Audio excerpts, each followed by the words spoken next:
Hello and welcome to Giant Mess, a sloppy sports and entertainment talk show that covers everything from the New York Football Giants to the New York Baseball Mets, in addition to movies, TV, comedy, life lessons, parenting lessons, funny stories. It runs the gamut, the spectrum for sure. It's hosted by a giant mess. That's me, the real cinch Neal Lynch. I'm an Irish Italian-American who graduated from a Catholic high school. But get this, not Catholic. Don't tell the Pope. And then I earned a couple of overpriced degrees from an overpriced college known for producing doctors and lacrosse players. And I gotta tell you, I probably should have gone the doctor route. And given what is going on with my right arm, I probably should have played lacrosse. I had a time machine, I know exactly where I'm going, I know exactly what I'm doing. Well, instead of that, I'm not Dr. Lacrosse. Instead, I'm now unemployed. Whoa, spoiler alert. I tell stories. That's what I do. I try to be funny. I sometimes try way too hard, and people are like, ooh, no, you stink. You can leave a voicemail at 862-248-1986. That's 862-248. And then the year 1986. Just remember 1986. If you're a Giants fan and you're a Mets fan, that should be a pretty year to remember. You can subscribe to Giant Mess on YouTube. It's youtube.com/Neal Lynch or Real Cinch or Giant Mess. You visit the official blog at neallynch.com. I probably should update that at some point. You know, that's a thing. And I got all the time in the world to do that. Unemployment. You can go to facebook.com/Giant Mess if you're a Facebook freak. If you're into the twits, Real Cinch. If you're into the gram, Real Cinch. How do you spell Real Cinch? I don't know. Take a crack. I'm sure you won't be that far off. And then, this here pod is available wherever audio recordings are available. And that includes the FBI. On this week's episode. Wow, there's a lot. The contents of this show changed over the course of the past 48 hours. I'll tell you that much. You probably can tell by the way that I've done the introduction that I am no longer employed. That's less than 4 months of employment. That's a new record for me. In terms of full-time salaried positions, that is a record. I think the last time that I was employed for less time was at a bagel shop that tried to be a pizza shop, and I had to get up at like crack of dawn, 5 a.m., 6 a.m., and that lasted maybe a week. So I was supposed to get an upper endoscopy. I'll tell you all about that. Actually, I'll tell you about it right now. Didn't happen. I was supposed to go on a second date. It didn't happen. A lot of things that didn't happen because of what happened on Tuesday morning.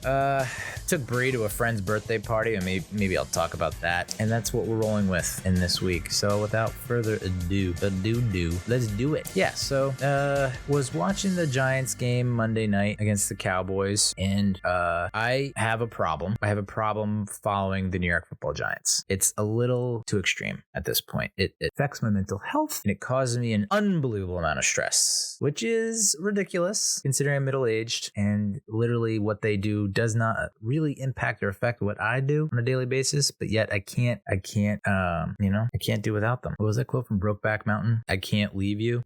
I can't quit you. There you go. Once you do enough drinking and smoking in your lifetime, you have to dig a little bit deeper for those memories. The recall is not exactly right where it used to be. So yeah, I can't quit you, New York Football Giants. And so I was watching the game Monday night, and then I get a meeting invite with a dude that I've copied on a few emails, when giving like analytics reports and insights reports on how our videos are doing on Facebook, et cetera, et cetera. And never really talked to him one-on-one. And he's like, sends me a meeting invite out of the blue late on a Monday night after hours, no context, and it's the duration of the meeting is 15 minutes, which is generous. And at that point it's like, oh, I'm getting fired, and it's time to start imbibing.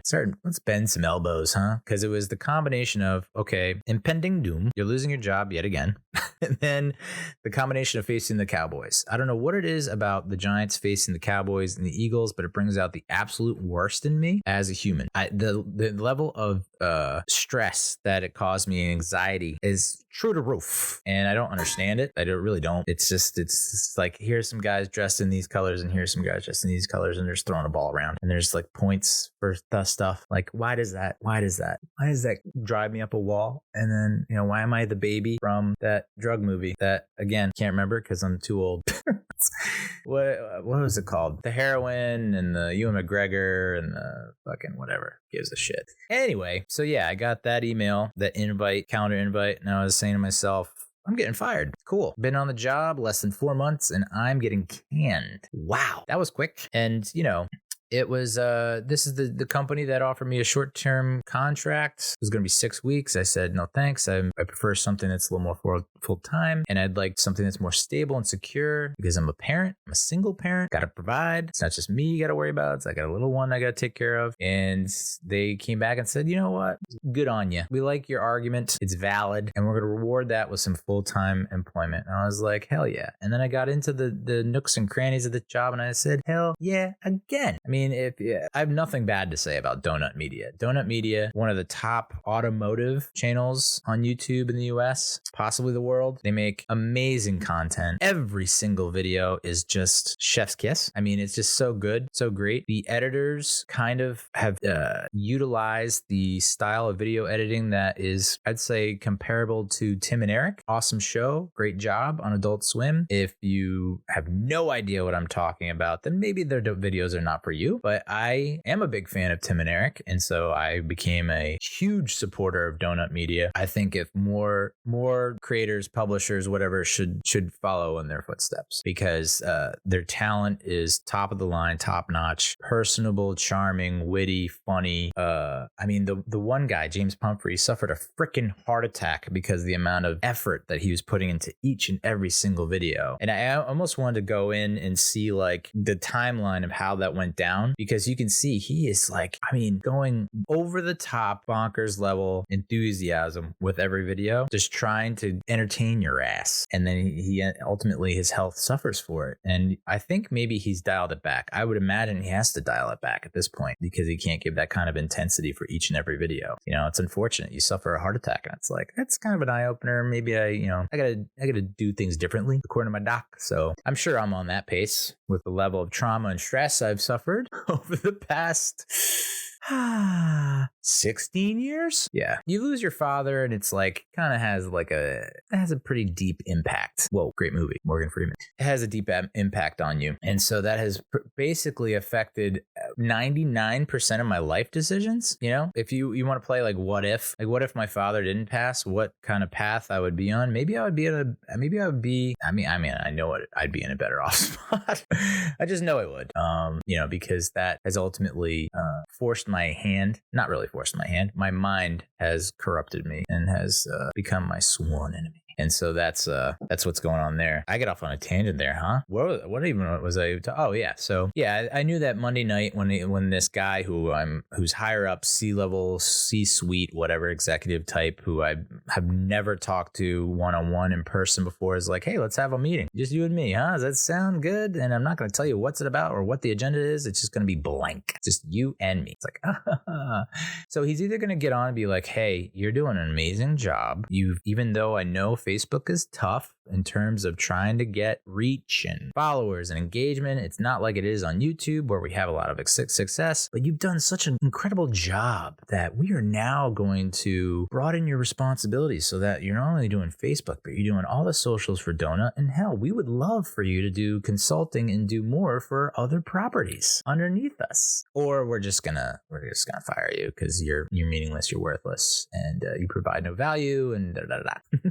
So I had a feeling that he's gonna fire me. I was like, if I had to give the odds on this, I'd be like, it's like 90 to 95% I'm getting fired, 5 to 10% good job. I've only heard good things about you from your boss, and we're rewarding you handsomely. That doesn't happen. And I've seen plenty of it's impossible to ignore.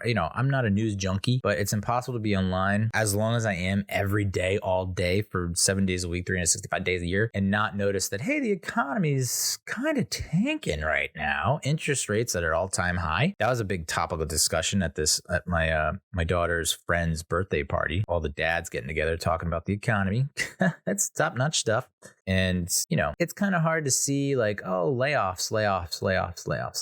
But then you think, well, we got past that because all the big companies, they did all their layoffs like a month ago, 2 months ago. And then you realize, oh, no, they're just ahead of the curve, like the Amazons, the Googles, the whatever, these bigger tech companies that can probably predict the future like you saw in Westworld season 2 or 3. Train spotting. Jesus. That's the movie with the baby that crawls on the ceiling. Wow.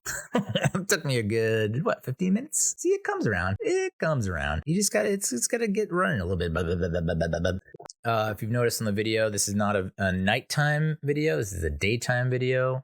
Because again, I'm unemployed, so I have the time when I'm not applying to a gazillion jobs. So yeah, I got to imbibing that Monday night because Cowboys games. The Cowboys get me so riled up because it's like, it feels and it looks like we should be able to beat them and we can't. But so it was a combination of that and then this dude's email that was like, hey, never talked to you before, never had face to face, but let's have a face to face. And yeah, so ironically, I went into the company that I work for has these co-working spaces. So WeWork, that was in the news, not recently, but the guy, there's a friggin' fictionalized series about WeWork with Jared Leto and Anne Heche. Nope, she died. R.I.P. Anne Hathaway on Apple TV, I think. I watched like the first 2 or 3 episodes and I was like, I don't know if I want to watch this. It's just like, and that guy, he raised all that money, eccentric dude, lost it all, and now he's got more money coming his way again. I am flabbergasted by people like that somehow always find a way to talk themselves into a shit ton of money, blowing that money, and then people still giving them opportunities, just being like, here you go, here's even more money. So yeah, there's like I guess it's called Hana, Hana, or Industrious is the name of the company, and Hana is the name of the location at the World Trade Center, whatever. So I was like, I'm going to go into the office because my second date, I got that hot second date lined up, and I'm supposed to meet with our Facebook rep. So I figured might as well pop into a co-working habitat, be in the city so that I don't have to commute going the other way during rush hour. Just like, this is get in the city, get all settled in, and then take it from there. And of course, the guy, the call was at like 11:45. Zoom call, get on, it's him and some other guy that I think I might have emailed once, never had a face-to-face chat with. And the one guy is like, the guy who set up the meeting is like, hey, yeah, so there's no easy way to put this. This is hard, but I have some bad news. This is your last day with the company. You'll be paid. We're experiencing underperformance across the whole blah, blah, blah. And we are doing some company restructuring. And my man over here will take it away. And then he just signed off, like no goodbye or anything like that. I was just like, oh my God. So I just, and I feel bad for the second guy because the first guy, he just rips off the Band-Aid and runs. And then the second guy has to deal with the pain from the ripped off Band-Aid. Like he's stuck on this call with this person who's just had their heart ripped out of their body. It's bleeding everywhere. And he's just like, so you're gonna get an email with the agreement and do you have any questions? And I was like, yeah, why does God hate me? Like what is this a cruel joke? Like and I just asked him, I was like, is this like a situation where there wasn't a ton of thought that went into this decision? Because I'm not the only one. This is layoffs, mass layoffs, relatively speaking, for this company. If they only have 250 employees, 300 employees, and you're laying off like 50, it's a significant chunk. But like, how did you go about the decision process? And he's like, oh, well, you'll see in the agreement, like we listed out all the people with their titles and ages. And I'm like, man, it doesn't really. That's just like, I guess, to cover your butt so that you don't get sued for age discrimination, maybe. But it feels like a last one in, first one out, last one hired, first one fired situation, which I don't know that I've ever really agreed with. It's like, I guess that's the easy way because you're not emotionally attached or invested in the company yet. But I mean, if you listen back to the last episode of this here pod, I was talking about how the past 10 to 14 days, I've never felt like better about my life, my job, my future. And then as soon as I put those words and those ideas out into the ether, out into the universe, the gods, if you will, the hands of fate were like, you shouldn't done that. You shouldn't done that. You jinxed yourself. And now we're going to bring down the hammer. So yeah, that's on me. And people are like, well, how can you be so superstitious? How can you be that way? Like, why are you talking like that? It's like, cause it's correct. It's just factual. It's 100%. I get too high on my own supply and I got to come down crashing hard. So yeah. Underperformance across the board. So he didn't really say that my performance was that bad. He was just like, we're underperforming across our whole portfolio. So we're restructuring our company. And if you look at some of the reasons that they listed in the agreement, it's like, I guess I'm they're trying to consolidate, and there seems to be redundancy. And this happens with bigger companies that are into murders and executions. I'm sorry, mergers and acquisitions. Like that happens. Anytime that's like, hey, we're proud to announce that we acquired. It's like, if you're an employee and you see, we're proud to announce that we've acquired, it's like so many people are losing their jobs. That's like not good news. Anytime something's been acquired, it's like, oh, that's not a positive thing. Usually for a lot of people are going to be out of work. It happened at Warner Media. It happened with me at Full Screen Media, which is owned by Warner Media. I mean, Warner Media was just like barreling through mergers and acquisitions. And I feel like they're still going through that with Discovery. It's just like, I don't understand. I'm just like, holy macaroni. Like, it's just nonstop. We're just going to keep every month, every week, every quarter. We're just going to keep acquiring and cutting, shutting down. It's just like this industry, man. Has to be the toughest industry, right? Has to be. I was thinking about, I mean, this has gone on the past 6 years where it's just like Dailymotion almost acquired by Yahoo, nixed by the French government, acquired by Vivendi, cuts made. Go to Condé Nast, contracts not renewed due to restructuring. They're going to sell two of the brands that I was working on. New York Post, contract renewed because there was upheaval with the top of the top C-suite level office. Like the CEO was either canned or left, or I don't know, but that sent all the budgets into disarray and they couldn't afford me. I mean, you know, I now have to go through this with every interview, if I even get an interview, every interview that I have to engage in. I now have to explain why it's like, okay, why'd you leave that job? Well, I didn't leave the job. The job left me.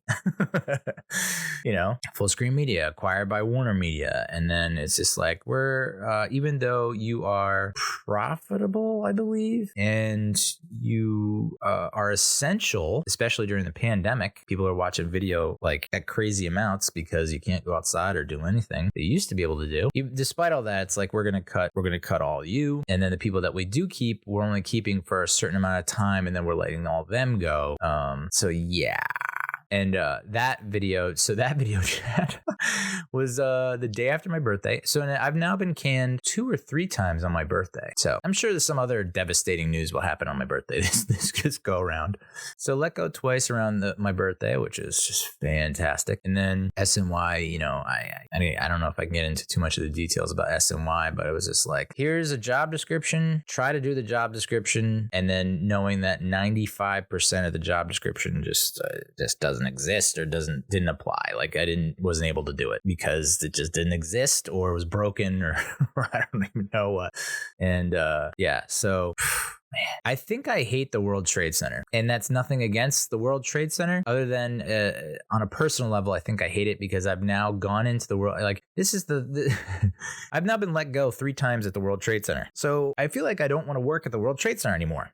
It's just like, I don't know what is going on with me in the World Trade Center, but I feel like if someone offered me $1 million to work there, I'd be like, okay, yeah, but you have to put in my contract that I can't be let go. Or if you're going to let me go, you have to let me go at another building because I can't be let go at the World Trade Center again. So this industrious co-working space was at 3 World Trade Center, which I couldn't find for the longest time because I worked in 1 World Trade and I've worked in 4 World Trade. And in 1 World Trade, Freedom Tower, pretty obvious, hard to miss. 4 World Trade was a little harder to find, but at least it says it right on the outside of the building. Couldn't find 3 World Trade Center to save my life. And then I was like, oh, Neal, all you have to do is just pick up your head, just kind of move your eyes up like 5 feet. And there's a big number 3 on the side of the building. But yeah, I was just like, oh, okay. And it's happened so many times now. So this is the past 6 years. Actually, I have now been let go. I've lost count. Go back in there. It's, I'd say past 12 years I've been let go from every position. I think that's a sign, you know? It's kind of like, hey, bud, you tried your best. Now it's time. Maybe you need to move along. Hop along, little doggy, and go somewhere else. Do literally anything else than what you're doing in this industry because it's just not working out for you. And all I can think about is that Frank Sinatra song where it's like, here's to you, New York, New York. If you can make it here, you can make it anywhere. And it's now been almost 2 decades of trying to work in New York City and it not working out, which probably not good for my aspirations outside of New York. It's like I didn't make it there, so I can't make it anywhere. Thanks, Frankie. Old Blue Eyes. That's just constantly playing in my head. Like, you can make it here, you can make it anywhere. It's like, yeah, you haven't been able to make it here, so you can't make it anywhere. Yeah, so had to cancel the appointment with the Facebook rep, which I really do think after that conversation with her that I would have had a more concrete plan for the Facebook page moving forward, but didn't get to it and had to cancel my second date. I don't think a lot of people would argue with that. We had reservations at this, I made reservations at this wine bar in Hell's Kitchen that I thought was pretty tight. It was going to be outdoors, small plates, tapas, because the ladies love it. And I really felt like that was, like everything was just moving in the right, like it just like moving in the right direction, you know? And then I flew too close to the sun, I guess, with these old wax wings and had to come crashing down. Yeah, so I had to cancel the date and dating is off the table, right? I mean, I think I did some dating when I was unemployed in 2012 and it was just like, hey, do you want to meet for drinks at this place that has like $5 that you could drink? It was basically that dating in 2012 when I was unemployed was the equivalent of when Dave Chappelle goes on that date when he's a janitor in Half Baked. And as he's doing these things, he's trying to just have like a free date where it's like, let's just hang out and talk and do things for free so I don't have to spend money because I don't have any cash. And you could just see him ringing up all the totals that he was going through his head on this date, like ice cream and and a hot dog and wanting to walk versus taking a cab. It was just like, it just kept going through. So I don't want to deal with that anymore. I don't even want to have to go through the stress of doing that. Like, I can't afford this. And then even if the datee, I'm the dater, the datee, I don't know, my dating partner, my date offers to pay for it. No, I don't like being in debt to people. I don't know. I just don't like it. I just feel like it's never ends well. So yeah. Had to cancel the date, had to cancel the appointment, and then just had to take the long train ride home, 2 hours home. And then I ordered a literal metric ton of Five Guys. It was just like, yep, we'll just add a patty. Let's add a couple patties to that burger. Let's add all the toppings, good and bad, even the ones I don't like. Throw it on there. Hot dog, why not? Get it in there. And anyone who's familiar with Five Guys knows that they give you an excessive amount of fries. And I was just like, yep, give me the largest bucket of fries you got at that place and throw all the seasoning on it because I'm going out with a bang. This is my last meal. That's how I treated it, was like, this is my last meal. And if my body gives out on me, so be it. Yeah, so that was fun. But so yeah, that's been my life since then, has just been, I basically took the rest of Tuesday off. I was just like, I'm just gonna watch Dark on Netflix, which is I can't tell if I'm at the end of my rope with this show. I'm in season 3. I'm like halfway through season 3, and it's and I think this is the point of the show, and the fact that it's German really like solidifies this thought I have about the show for me, because it's so German. It's like at the beginning it's the end and the end is the beginning. It's very like abstract-y, like it's time traveling, but it takes the time traveling premise to a whole new level. I mean, I don't think I've ever seen, take your grandfather paradox and multiply that by 1,000,000. It's just, and I feel like and this is intentional. I believe it is. There's a lot of moments that they're in season 3 that they're recreating from season 1 and season 2 to show you. It's almost as if it's saying like, no matter how much you try to deviate from the timeline or from whatever, it's gonna happen no matter what. Like, it's just your destiny, your fate, and all that. And I've been obsessed with that for a long time. And this show really just no protection, just has at it on your brain. Just assault. It got to the point where I was in my head trying to do a family tree. Okay, kind of a spoiler. But, at the first season, it's like, oh my God, wow, that and there and the whoa and the huh. And season 2, so season 1 was kind of honed in on like like these 2 to 3-ish time periods, and then season 2 kind of expanded that, and then season 3 has expanded it even more. And I can't see how this ends. Like I have no idea how it's going to play out, and it feels like it's just going to get even more convoluted and complicated. And part of me is like, I think I should just tap out, because I feel like I'm experiencing, it's like the definition of insanity. I'm experiencing the same thing, but it's just getting more out of hand and more out of control, where it almost feels like, remember Lost? It was like, whoa, how are they going to wrap this up? That's exactly where I am right now with Dark. I'm like, there's no way they're going to be able to wrap this up. I mean, I congratulate them and kudos on the ability to be able to get this crazy with it and have it still make a certain level of sense. Like, it's not completely incomprehensible to me. It's like, okay, I'm able to connect the dots, but the dots, there are no future dots. Like, I can't see how this is going to play out in the future. Is it just going to be, and I don't want to spoil anything for anyone who hasn't watched it, but it's just, if you how do you feel about characters that speak in vagaries, I guess is the word to say, like very ambiguous, non-specific language that's like very cryptic and mysterious? And that hooked me for the first season, kind of warmed me in the second season. And the third season, I'm like, oh my God, shut the hell up. Just shut up and tell me what the hell's going on.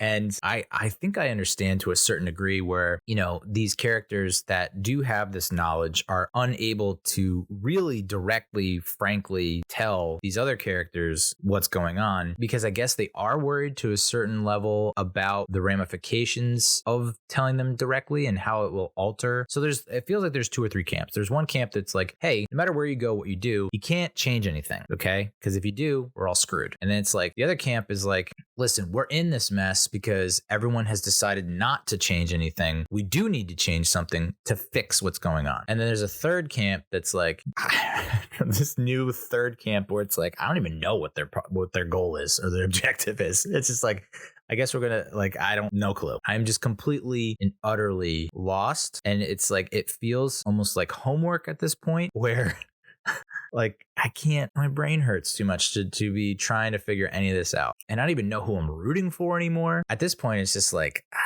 I don't care. Like I was invested, and now it's like, okay, yeah, you know what? I opt out. I don't want to go through this anymore.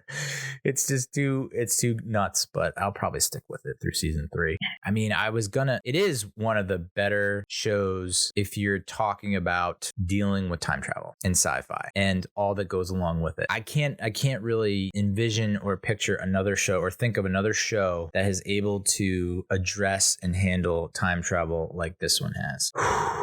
But you want to talk about a knot, they talk about, we have to undo the knot. And then other people are like, no, the knot is there for a reason. We have to keep the knot. It's like, they're in a knot for sure. I mean, I'm not just talking about the characters within the show, that world. I'm talking about the showrunner, the show writers, like they're in a knot. And I would love to see what the whiteboard looks like in their writer's room. It's just arrows. And it looks like Charlie Day on Always Sunny when he's talking about Pepe Sylvia, just red yarn going crisscross in every which way. And yeah, it's tough, but it's got me thinking, like, if I could time travel, where would I go? What would I do? How would I prevent anything? And this show has basically said, like, you can time travel to your heart's content, my man, but it ain't gonna change anything. You might be able to and it's it kind of goes hand in hand with Loki, what was happening in Loki, where it's like, oh, we have a branch off the acceptable timeline, the timeline that is most preferable, that doesn't end in apocalypse. Like, we have these branches and we need to like clip those and get us back to the timeline. But that's essentially what's going on in Dark. And I think that's essentially what if I had to think it actually exists in real life, that's probably what would happen. Like, if I go back now to me, maybe like, I don't know, 5th grade. If I went back to myself in 5th grade and I said, hey, come over for a second. Like, I know you're about to go up to take a hack at the plate in this Little League game.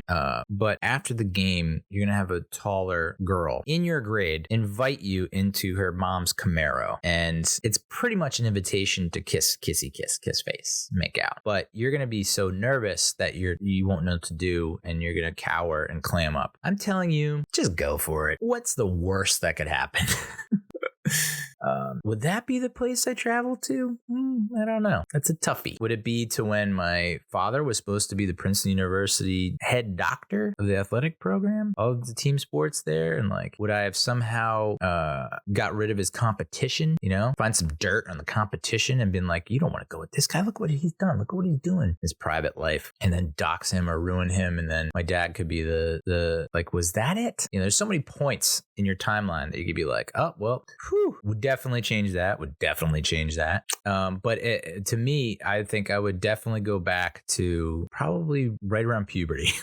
And be like, hey man, don't be nervous. Don't be shy. If you like someone, it doesn't hurt to just go up to them and be like, hey, I like you. What's the deal? What's up? How you doing? How you living? But for sure, at some point in high school, be like, hey yo, quit thinking about these other girls or women that you knew back in the old place where you lived. Hone in, focus in on the ladies here, but also prepare for college.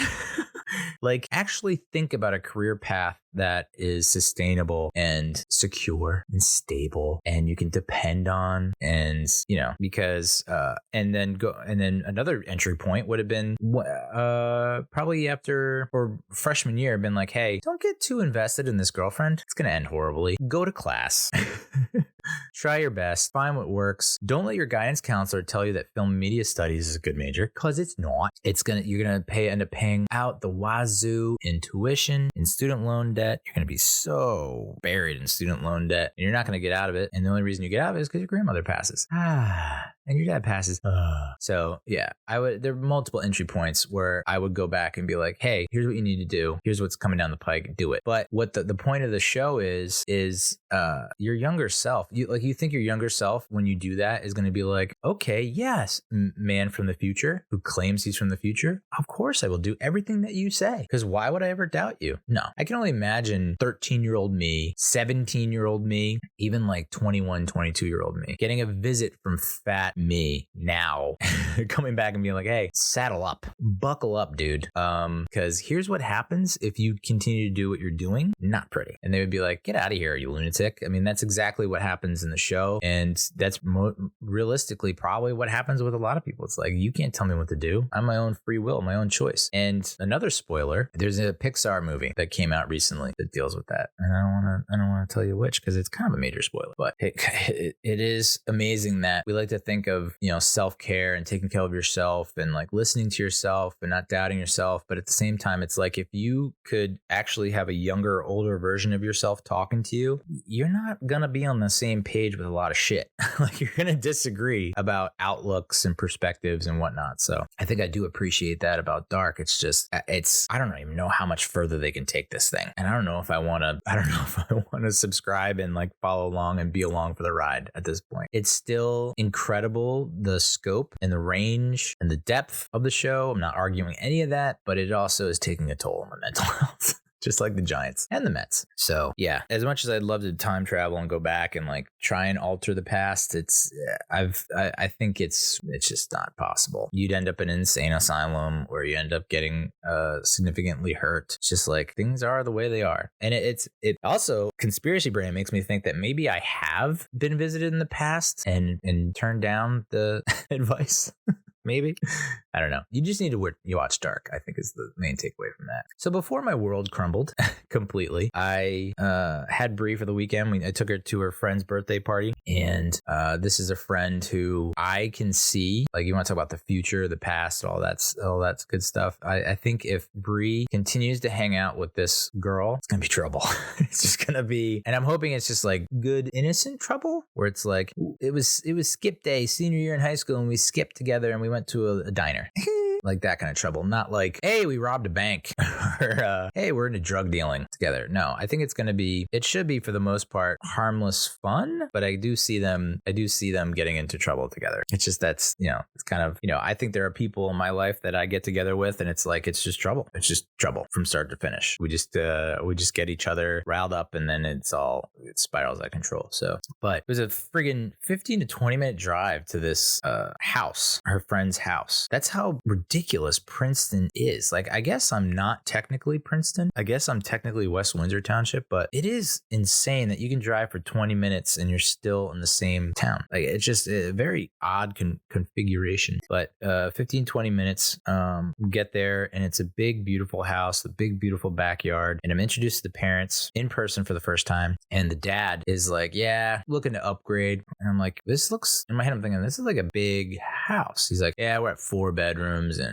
we're not able to entertain guests. So we probably have to go up to 5 bedrooms. We got a condo down in Wildwood that we're renting out. And he's throwing around these facts and figures and all these numbers. And I'm just like, like I'm just trying to afford rent at my 2-bedroom apartment that's falling apart in my sad dad bed. Like, I can't relate to you right now. And I told him I was into gambling, sports betting. That was like the first thing that we let off on. And I was like, yeah, I have this method of this model that that I feel comfortable with, but it's not working. If that makes any sense, where it's like, if I just keep doing this, it'll work. Where I look at it's mostly football, college football, NFL. We'll look at the money lines, and I'm like, if they're both minus plus 100-ish range, and I go in and I'll do a parlay with the spread and the over under, and I'll tease it, and I'll do a teased parlay teaser, and it works like half the time, maybe half the time. And I keep doing it, and it's like, no, you're not going to make any money that way. And so this guy turned me on to some kind of these guys that are, if they're married and have families, God bless, kudos. But it seems like their lives are strictly live sports gambling. So as the games are going on, they're exploiting glitches across apps, I guess is the best way to put it. And like, that's really, I guess, the best way to make money, sports gambling, sports betting, is to like exploit glitches on apps during live games is essentially what's going on. Basically, I think it's called middling, which I've never heard before. Saturday, which where it was like, if the Saints are playing the Bucks and the Saints are favored by 3.5, that means minus 3.5. That means the Bucks are plus 3.5. You get the Saints at minus 3.5. Take that bet, and then all of a sudden the lines change. You can then to 4. You can then take the Bucks plus 4, and you can win both those bets or one of those bets if the Saints win by 4. Is that what it? I don't know. My eyes kind of glazed over at one point.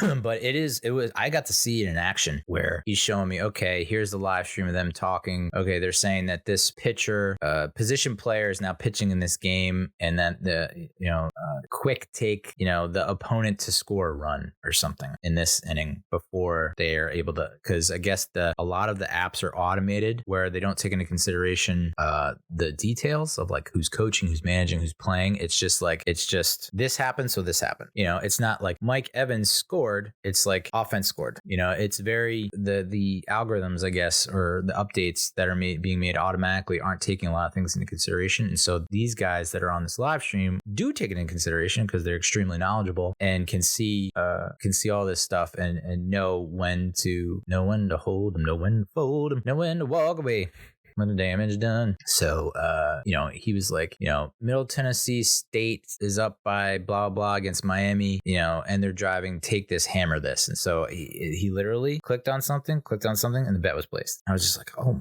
God, it would take me like 5 to 10 minutes to do what you just did. Just someone telling me to do it and me actually doing it would take like 5 to 10 minutes to do it. Instead, he was just like boop and boop. And I think he won it. And then he was talking about like 6 figures, dude. The one guy that is on this live stream, he made like 6 figures on the Eagles Monday Night Football game against the Vikings alone. It's like, oh, that would be heaven to just like be handed like all these great. I mean, you obviously have to pay for it, a significant chunk of change, but I was thinking about it when I had an income stream.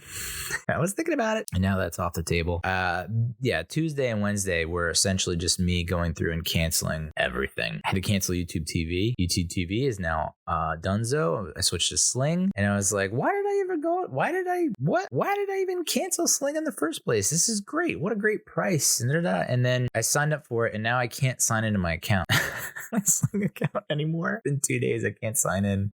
And I'm like, oh, now I remember why I canceled Sling, because they're the worst. That's why. But I made the switch, and I have to stick with it for now. And there's so many other things that I have to like just cancel out of my life. There's so many things like jujitsu. I was actually going to start getting into jujitsu because I was like, it feels like I should probably learn how to defend myself now that I'm exposed and vulnerable.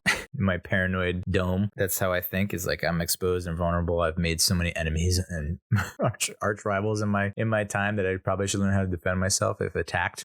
And so I registered and signed up for these like jujitsu classes, and I was just like, oh no, sorry, I got axed, and so now I can't do any unnecessary expenses. So, but yeah, it's weird to go from that birthday party Saturday where I'm hanging out with all these other dads, and they're all talking about what they do. This one works for JP Morgan, and this one works for Morgan Stanley, and this one works for so and so, and and this one's in finance, and is able to and just throwing around these 6-figure dollar amounts like it's nothing. And I'm just sitting there going, I don't even think I've never even touched 6 figures. I know. I think it exists. I've heard it exists, but I've never sniffed it. Not even close. So, but yet my wife must like be loving any interactions with that crew, because it's like she's right in that wheelhouse. She's right in the mix in terms of what she does for a living and what she earns. Ha cha cha. Yeah. So that was tough. And the old tricks of the trade in terms of discipline for Brielle, or the threats, my bag of tricks don't work anymore. She turned 4 and she's like she's a complete rebel now. Like, hey, we're gather around, we're gonna sing to the birthday girl. And so she's over on the trampoline with some other rogue rebellion kid, and they're jumping. And I go, hey, we're gonna sing happy birthday, can you come down off the trampoline, and we're gonna have some cake and donuts? And she goes, no, I don't want to. I was like, all right, well, that's not very nice, and I don't think it doesn't sound like you want to sleep in daddy's bed, your special treat that you get when you're with me on the weekend. She goes, I don't want to sleep in daddy's bed. And I was just like, whoa, okay, it's a new one. Usually she's like, no, come on. This one she's like, yeah, I don't care. And then I was like, all right, well then I guess you won't care about not watching TV, like no TV when we go home. She's like, yeah, no, I just want to jump on the trampoline. I was just like, oh my god, like I emptied the clip. So to speak, I have no more ammunition. I'm just gonna skulk and shuffle away. My little sad dad feet are gonna go back and sing happy birthday to this birthday girl and not eat any of the cake or donuts, because I am chubberific. And I was like, well, okay, I had a good run as dad. I don't know what to do or where to go from here. So yeah, try my best and Godspeed. And of course, as soon as we got home, she's like, hey, can I watch da-da-da? I was like, well, no, because on the trampoline, you remember on the trampoline, you said you didn't want to. And she's like, can I sleep in daddy's bed? And I was like, well, no, because on the trampoline, I feel like did you black out? Like on the trampoline, you pretty sure that you said that you were out on TV and daddy's bed. So you're gonna have to live with that. And then she broke down. No, she did the thing that her mom does, where the best way I can explain it is verklempt. I don't know if you ever watched Michael Myers when he was Coffee Talk with whatever her face's name, the character's name on SNL, Saturday Night Live, where Michael Myers was dressed as a middle-aged, I guess, Jewish woman, and we do Coffee Talk, and she gets like verklempt, I guess is the word. Maybe I'm a goyim. Is that what you say for us non-Jewish? The non-chosen. Verklempt is the word that comes to mind, because she like gets very like tense, anxious, like holds her breath in, and like her eyes start to water, and she's not like full on like cry screaming, but it's like it's almost like she saw a ghost. I don't know. Like it feels very dramatic and serious when it's happening. And her mother used to do the same thing over like things that are like pretty unimportant, insignificant, trivial. I don't think that what's happening now doesn't deserve that reaction, but who am I to tell you how to feel, right? So she got into that kind of mode, and I was just like, okay, well, I'm going to cut this off and just there's gotta be an out here, right? So, hey, if you say you're sorry, you can sleep in my bed and watch TV. Like you gotta pay the toll to get in this boy's hole. Shout out Always Sunny in Philadelphia. If you don't watch that, you probably think I'm a creep, but who cares? I'm a creep. I'm a loser. What the hell am I doing here? So yeah, that birthday party was fun because it was like, I don't think anyone else was divorced there. Didn't feel like it. And I think there are a lot of people that didn't know I was divorced. And I was trying to like subtly like tell them, oh, well, you know, Cassie lives at this place and I live here. So maybe can you connect on that one? And so I don't know. They're talking about, I feel like I'm so behind the curve with everything. Like the one parent was like, we don't let them, we don't post pictures of them on social media, which I get it, you know, given everything that's been going on with Facebook and social media in general and how, you know, your data is being stored and sold and hacked. And it's just like, but I've already kind of posted a lot of pictures and videos of my daughter that I'm kind of like, well, I'm kind of up a creek without a paddle. Even if I do delete all my accounts, aren't they still going to live on somewhere? It's like, at least I'm not doing TikTok where it's like a Chinese parent company where the Chinese government can use that against, I don't know. Aren't we all screwed either way? So, and I have a feeling that, and this is like Bree's quote unquote best friend at this school, like this kid probably does not have any sweets or sugars, like no TV, like no social media. Like this kid is pure, just raw, pure, like uncontaminated, unlike Brielle, where I literally set her up on the iPad for hours at a time when I'm watching football. Yeah, pat on the back, dad of the year. How you doing? So, but you know, we were there 3 or 4 hours at this birthday party. We're one of the last ones to leave. These parents seems like they like to party, which is cool. Like they offered me a beer. I probably had 2 or 3 beers, which is nice. Instead of just like the last birthday party, no offense, where we're all crammed into this very small party room and there's like no alcohol and it's like kind of still COVID-ish times. No one's masked up and I'm just like everyone's bumping into each other and it's just like, what are we doing here? So this was nice to be out in the open, you know, big backyard, plenty of food. They had like walking tacos, which is a great idea. And, you know, there was a bridge because there was like this little ditch kind of thing running through the backyard. And this is a cute little tiny wooden bridge. So many toys and other things to do and play with. And all the kids focused on dismantling this wooden bridge. I was just like, ain't that just how it goes? You know, we have a trampoline, we have a playground, we have this and that, you know, sandbox. We have everything to your heart's content that you could ever want as a kid. And they're focused on literally taking apart this wooden bridge. I must have watched 3 or 4, maybe 5 kids just completely fall off the bridge face first onto their faces. There were kids swinging like the wooden posts, like taking the wooden rails off and then swinging at each other like it was like a jousting tournament at medieval times, you know, that kind of thing. And yeah, it's just mayhem, but a good kind of mayhem, I guess. No one got seriously hurt. No one got, you know, their eye poked out. And I got to have a couple brews, talk some football with some dads, talk about the economy. You know, my go-to nugget that I was throwing out there was, yeah, the interest rates are crazy. I mean, you know, you could buy a house for $600,000 at an interest rate of 3.5%, you know, a few years ago, and you'd be paying the same that you are now for a $300,000 house at 7.5%. Isn't that crazy? And that got a couple of approvals, nods of approval. I was like, yes, I'm in dad life. What up? But yeah, I mean, you know, I'm behind the curve. Getting Bree involved in like sports, you know, swimming. You know, apparently you have to register for things half a year in advance now, which is absurd. And of course, I pushed on her mother, my daughter's mother, to sign up for swimming classes, and now it's like, you can't afford those. So yeah, the best laid plans of mice and men, which goes back to the previous episode when I was talking about, you know, hanging out with these adults in their late 20s, early 30s who were like entering that next phase of life where it's like we're all engaged and we're about to get married or we're having our first kid, and like all the excitement, nervous excitement that goes into this and all the hope and dreams they're blossoming and flourishing. And yeah, no, it's I wish you the best of luck. Yeah, I don't know how to control or discipline my daughter anymore. And I can only imagine what she'll think or see or do if she ever stumbles upon these podcasts, being like, oh my God, why did I ever listen to that dude? And this is where you're starting to get into dangerous territory where, you know, you don't want the same mistakes that you've made to happen to your kids. You don't want your kids to make the same mistakes that you did. So then I'm sure, you know, I've heard it so many times about how my father didn't want to be a doctor, but that his mom wanted him to be a doctor really big time. So much so that he felt compelled to become a doctor, even though I guess he hated it, ended up hating it. And so instead of taking that same route with me and being like, you need to be a doctor, he's like, you can be anything you put your heart to. Anything. All your dreams can come true. And it's like, whoa, I can be the starting quarterback of the New York Giants and a starting pitcher for the New York Mets? Both of those things? Wow, wee wah. No, dude. I mean, yeah, I guess if I had some creams or injections or whatnot, maybe that would have propelled me to the next level. Or maybe if I didn't feel the need to ingest the amount of liquids that I did in college, maybe things would have turned out differently. But yeah, so I'm trying not to do the same thing with Brie, but I do want to be like, hey, like, it's cool that you're good at coloring, and I appreciate that, and I hope you continue to color throughout your life. Just don't make it a profession. Just don't think that you're going to get paid a lot of money to color. Okay.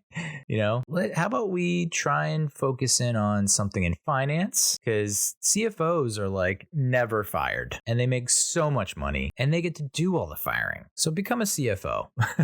Like, yeah, your life will be kind of boring, and I don't know how much enrichment or fulfillment you'll get out of it, but at least you won't have to constantly be on the lookout for a new job because you're about to get fired or let go or laid off or terminated or given a performance improvement plan that's impossible to meet. So that's where I'm at right now mentally. It's like, so I have to like coach her or guide her. To me, it's like, hey, how about you major in one of the STEMs, science, technology, engineering, math. Let's just major in one of those. And then you can minor in something more creative. And if you do well enough in your major, and you can kind of still meet and do your minor, then you're set for life, I think. Or like, you can try and do like the more stable industries that maybe aren't as entertaining or exciting, that might be on the boring side, but are at least stable and secure and will provide you with enough income to pursue your creative outlets or hobbies. Yeah, does that work? I don't know. Just don't major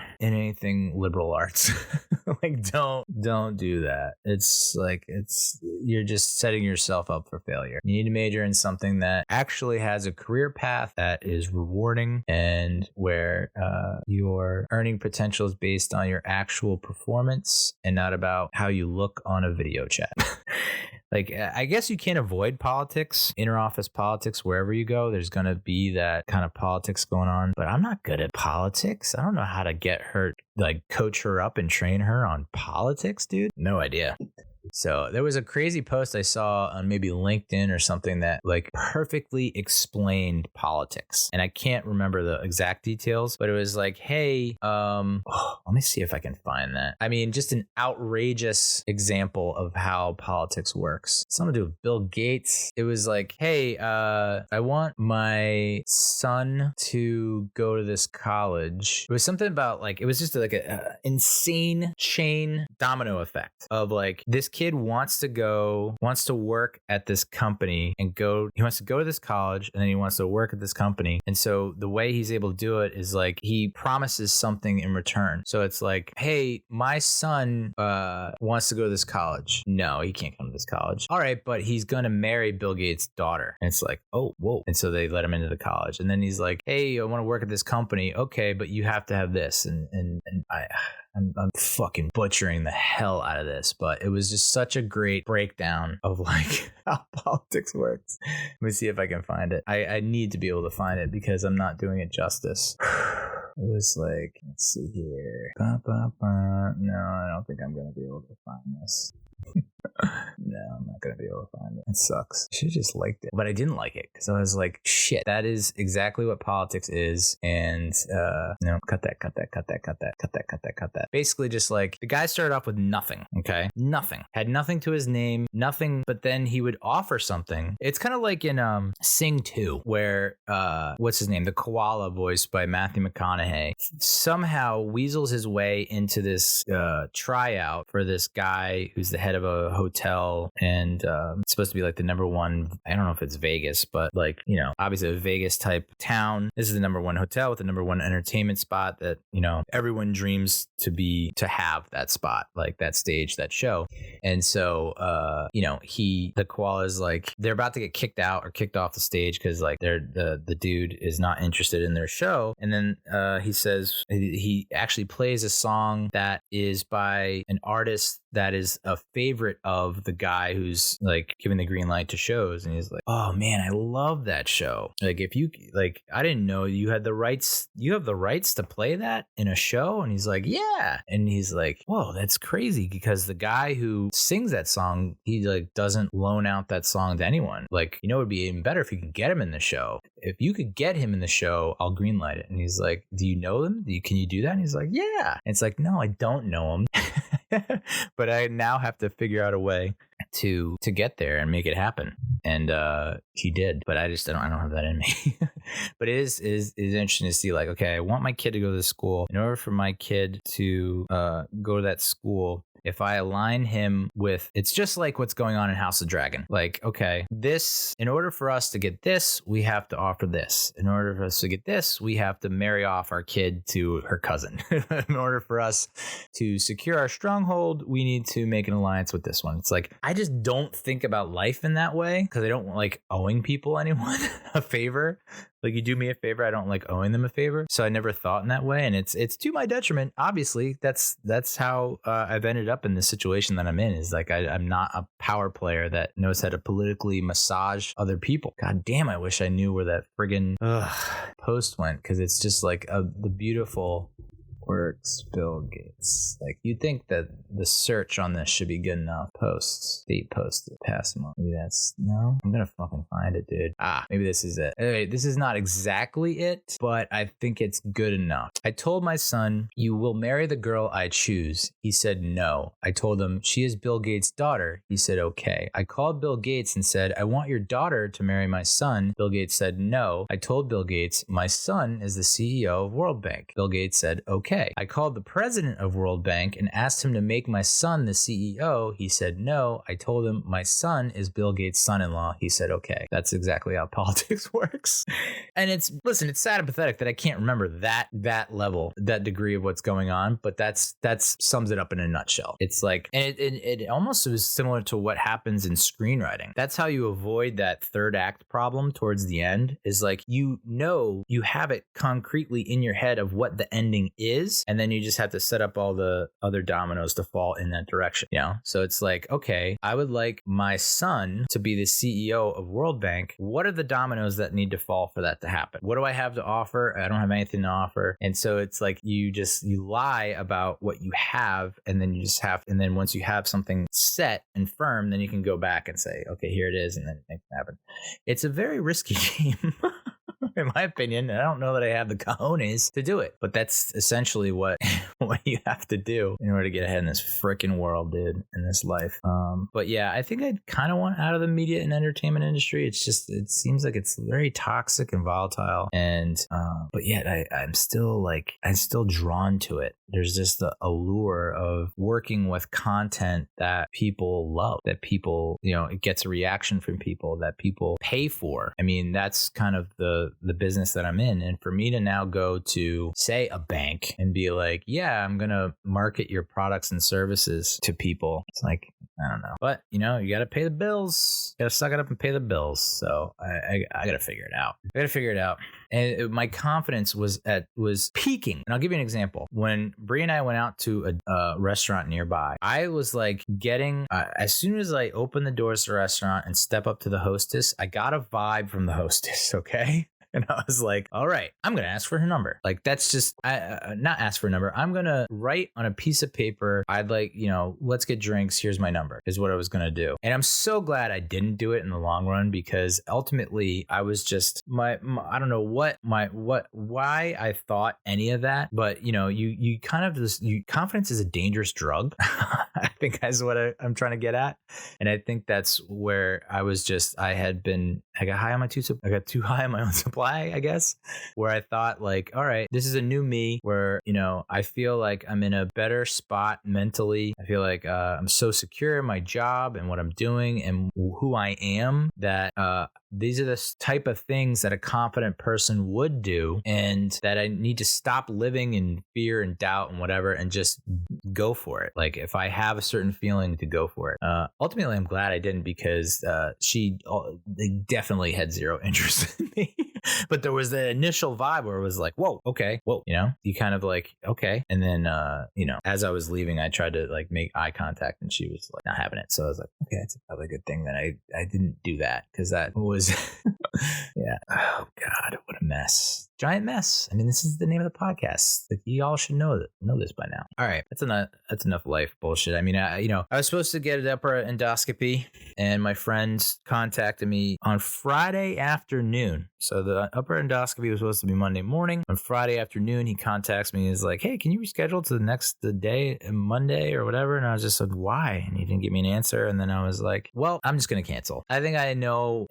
At this point, it's a lost cause. I can't take an Uber or Lyft. I can't take a taxi. And the medical transport services in this area are either non-existent or just unresponsive. I mean, the one company I've called had to be 4 or 5 times. And it's just like, yes, you gave me the quote. I'm willing to pay the quote, even though it's fucking outrageous to charge me $100 to go 2 miles. I'm going to pay it. Let's do it. Just please confirm. And they couldn't confirm. And then my buddy wasn't able to make it and drive me. So I was like, canceled. And then sure enough, the day after I was supposed to get the upper endoscopy, I'm canned. And it's like, you now have your insurance will run out at the end of the month, which is tomorrow. And then, you can there's like Cobra reimbursements or something like that. It's like, I'm trying to think of what position I would need to be in medically for me to actually enroll in Cobra or enlist in Cobra. It's like, hey, pay $1,200 a month in case something happens. It's like, oh, okay. Screw you, insurance. Screw you, insurance. Insurance. Ugh. It's maybe I should go back to when insurance was invented and be like outlaw it and use my political swagger to convince our government to outlaw insurance, because it's such a freaking ripoff. Whatever. So yeah, upper endoscopy canceled, date canceled. And I had just bought a flight to Pullman to visit my buddy out there. Just bought it. And I was like, yeah, non-refundable. I don't need to change this flight. It's a go, baby. It's a go. Because again, my confidence was raging. And so I was like that confident that I won't need to change it. I won't need a refund. I'm 100% committing to this trip. And then literally 2 days after I buy it, not even, it's like, oh, you're unemployed and you won't have any income. And there you have it. So I was like, now I can't cancel that, I don't think. I'd also moved around some stuff to go to a friend's birthday party on Block Island that's going to cost me an arm and a leg that I don't have. And like I committed to all these freaking things that thinking, well, I have a job and I'm pretty comfortable given my situation with this job. And then it's like, nope. Cancel. Oh no, I can't cancel. Oh, okay. I'm screwed. Sweet. So sweet, bro. Sweet. Yeah. So it's just like your mom's like, well, I was talking to my mother about it and like going over my budget and stuff like that. And I was just like, I feel like I'm not that extravagant a guy. And yes, I know that I paid $90 for an Uber back from Hoboken to Princeton, but like literally that's something that I don't normally do. It's not something I do every day, every week, every month. That's maybe a once a year type of thing. And now even that's like, oh, I really do need, I can't like travel anywhere now. Like even the places that I am traveling, I'm trying to figure out like ways to like maybe I could draft a semi truck all the way up to Rhode Island and like save on gas. It's like $50 a tank to fill up, and then it's another, it's like everything, all the things that you can afford when you have income that you don't think about. And now it's like, oh, now I'm going back to decrepit, decayed can't do anything, Neal. Awesome. And my mom's like, well, you gotta cut down on the drinking. My budget, I spend maybe $100 a month on alcohol and booze, which is a significant decrease from when I would spend probably $100 or more a weekend, when I was in my 20s or even in my early 30s. It was like, all right, I'm going to spend 50 to 100 on Friday. It's going to be another 50 to 100 on Saturday, and maybe even another 50 to 100 on Sunday, because we're going out to bars and restaurants and all that jazz. And like, I'm now spending $100 a month just on booze, getting it delivered and drinking it that way. And it's like, even that's too much. I'm like, Mom, you haven't touched a sip, you haven't touched a lick of alcohol in as long as I've been alive. So yeah, we're talking decades, but yet that's too much. Got it. And yet she gets to watch her daughter and son-in-law go hog wild, spending obscene amounts of money to go to Alaska to hunt moose or elk or deer, and to go on cruises, and to buy extra vehicles and build a carport for all their vehicles. And it's like, I just want to pay rent. And I spend too much on food and drink. Okay. Yeah. No, I get it. I'm with you. I have a spending problem. Although I looked at like what the spending benchmark is for my area and the income that I was earning, and it was like pretty much right in line with what everyone else was doing. Not that I don't think, maybe that's not so great considering everyone's overspending and buying things that they can't afford and then getting repossessed and then getting resold. My God, what it must be like to be just fucking rich and powerful. Like we all look up at them and we're like, you guys are a-holes, but it's like, it must be pretty sweet to just be an a-hole and have like zero retribution or consequences and just buy your way out of everything. It must be sweet. So I don't know. Well, not to be a Debbie Downer. This was not supposed to be a Debbie Downer, but even I've finally had a former coworker be like, man, you have shitty luck. And I was just like, oh, thank God. Someone other than family and friends said that to me. Thank the Lord. Because yeah, I mean, it is a certain degree of this, certain portion of this is luck. It's being fortunate, being in the right place at the right time. I mean, I signed an agreement. I'm not allowed to disparage my former company, but it is a little confusing. If you state the facts clearly about what happened, like acquired this company in November of 21, and then you bring on someone to expand the offering and to get the content in more places so you can get more money, and that person is doing their best and doing, relatively successful, and you're not losing money on that person per se. But my gut says that there was a promise made by someone who gave me who vouched for me and supported me and endorsed me to get to the full-time opportunity, and maybe made a promise that was above what I achieved. It's like, dude, I know that you had the success way back when, but then a certain element was introduced on the platform that cut your earnings significantly, and I don't know that I can get them back to that level. But here's what we can do. Here's a workaround. I think that's as much as I like to point out, and people don't like this about me, and I probably need to change it, but as much as I like to point out problems, I have been offering solutions.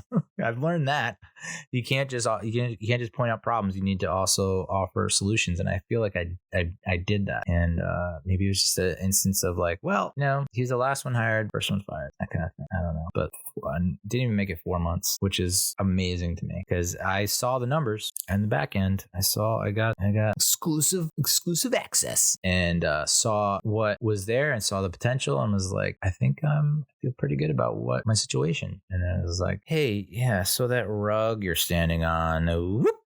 Yeah, so I don't know. We'll see. I mean, maybe this will all turn out to be one hell of a story, one hell of a comeback story where it's like, I'll look back and I can tell this story and people will pay for it. Maybe. If everyone in America just paid 50 cents to hear this story, I'd be set for life. But yeah, I don't know that there's anyone, I don't know, at least not in my circle of family and friends, that has gone through this kind of spell, this like rough patch, where literally it's been 12 years of just getting let go, terminated, laid off, let go, furloughed at one point. Like, I've been through the ringer, dude. And I don't know, I'm still standing. I mean, yeah, it's depressing and I'm in a bad spot, but it still hurts. Like, you think I'd be numb to it by now, but no, it's just like, it still hurt when it was happening. I felt empty on the way, that long ass train ride home. I forgot my headphones, so I couldn't even listen to music to take my mind off things and distract myself. And then I gorged when I got home. But yeah, so I'm officially in like pretty much shutdown mode, where it's like, unless it's a bare necessity like electricity and gas, which even that they're trying to charge me $340 freaking dollars for electric, dude. And it's like, I know I'm electric, but you can't charge me for that. Like, I'm trying to think of what would need to happen to me to get to $340 worth of electric being used. I would need, like, wouldn't I I would need to be running like a generator in every room with all the lights on. I mean, I have a feeling that I do use a lot of electricity given like all the shit that I have hooked up here. But even I don't know how you could reasonably fathom getting to that point. So now I gotta like argue with them. Everything is... I'm right back to having to call companies to get them to do simple things and having to go through these entangled, convoluted, automated systems where it's like, like as soon as the robot comes on, I just go, human representative, speak to human representative. They're like, I think you want to speak to a human representative. Is that correct? Yes. Well, there are a lot of simple things you can do online. Have you tried online? It's like, I wouldn't be fucking calm if I could do you stupid fucking robot. Yeah. I mean, the anger and frustration is boiling over. It's hard to temper down. I got a bad temper, but we'll see. I mean, I don't know what this next step, like, yes, I want to get out of media and entertainment industry because it just hasn't worked for me. But I look at my other options and I'm just like, I don't know if I'm going to do that. But, we'll see. I have no idea. I honestly think this is going to be a long unemployment just because of what I'm hearing and seeing with the market and the economy and inflation and interest rates. It's just like, everyone's hiring. And it's like, yeah, okay. All right, everyone's hiring, but you're overqualified and you're asking for too much. And then I talk to my friends and they're like, you're only making that? You should be making way more than that. It's like, oh, well, then you can hire me, right? You can hire me for that much and pay me that much? Cool. Oh, God. Anyway, that's enough life, right? That's enough life for one episode. Holy shit. We did go to the Kids Expo Sunday. So for everyone who thinks that like, I just put my daughter on the iPad and that's that, well, not necessarily. We did go to the Kids Expo at the Princeton Market Fair Mall on Sunday. The tickets were free, so I was like, I guess that's cool. And I should have known as soon as they were free that it was like, that's what we're getting involved in. I don't know why I expected to roll up there and like the parking lot to be like taken over with like a Ferris wheel and rides and carnival games and all this fun stuff. And instead it was like, no, you walk in and it's literally like a bunch of local businesses setting up, beer pong tables and handing out like free candy, trying to sign you up for like a dental appointment or life insurance. It's like, what the hell? What the hell, dude? New York Life Insurance, what are you doing? Sponsoring a Kids Expo and handing out candy. I mean, the woman who was behind this table there's no way she has kids. First and foremost, no way she has kids. My gut says, and this is pretty evident considering what I was exposed to with my ex-wife and her best friend and going out to dinner with those creeps, dude, is the insurance industry, though stable and secure, is infested with people that are just, ugh, no thanks. And so I think this is one of those women. I know that's a lot to astral project, but based on like 2 seconds of interaction, but she's like, could not handle kids. They had a wheel that you spin. It's like, of course the kids are gonna spin the fuck out of that wheel and they want the candy. And like, you weren't prepared for this. It's a Kids Expo and you're trying to sell life insurance. What is going on here? So yeah, it was that kind of shtick where it's like, it's just a bunch of picnic tables or folding tables and like free candy for kids and trying to get adults to sign up and pay for shit. That's all my life has been recently, especially with the dating apps. I deleted all the dating apps. I'm officially off all the dating apps. There's just no point when I'm unemployed to even entertain that, even if like just looking at pics of women, which was entertaining in and of itself. Yes, I'm a pig. Yeah. I'm chauvinist. Yeah. Not necessarily misogynist, but I could see how you could say that. But yeah, I deleted all that crap because it's literally every action that I want to take now, they try to charge you for. Like what happened in the past 8 years? Like how much revenue are these freaking guys getting? And I thought to myself, like, I want to almost start my own dating app and I literally will charge everyone on the dating app $1 per month. And you can do whatever you want. You don't have to pay for anything beyond that. Literally $1 per month. None of this upgrade to see who's liked you. Upgrade to send a super like. I mean, like, it's not for adults. The dating apps are not for like grown people. Even eHarmony, which purports to be like the matchmaker for people who are serious about relationships, want to charge me $600 just so I can see a picture. GFY to all the dating apps. GFY. And I ended up, and I won't say what, but I did end up paying for an app for a year, annual subscription, of course, days before I was canned, and the income goes bye-bye. And even that, I paid for it. And in order for anything to actually happen and for you to connect with someone and like do a date or something like that, you had to send them a gift and you had to pay. You have to pay. You want to get noticed, you have to pay. You want them to notice, you have to pay.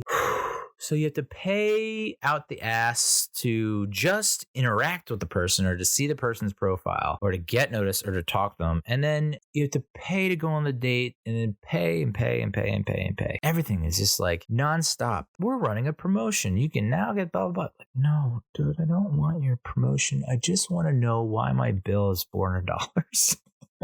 Anyway, did anyone want to listen to this? No, dude. So that's life.